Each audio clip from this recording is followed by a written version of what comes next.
Jadi apa yang harus saudara lakukan? Nah, saya nak sebut sini, guru-guru harus balik di sekolah masing-masing ya, dan beritahu ya. Biar syarikat-syarikat ini urus dengan baik, kadang-kadang dapat menerobos pasaran luar negara. Saya masih ingat Yunson sampai ke Brazil, Proton sampai ke Mesir, Petronas sampai ke Angola. Banyak yang lain, YTL projek besar di UK. Tetapi saya salute mereka kerana mereka berpangkalan di Malaysia dan masih bertanggungjawab untuk membangunkan negara mereka sendiri. Jadi kita terima kasih.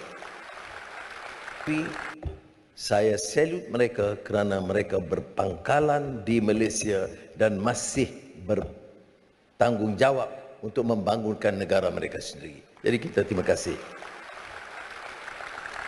Ya. Jadi sebab itu kita tidak mahu ada salah faham. Kita mahu syarikat ini diurus dengan baik.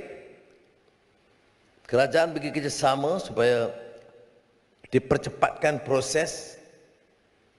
Dan ini disebut reform pentadbiran awam yang lebih cekap.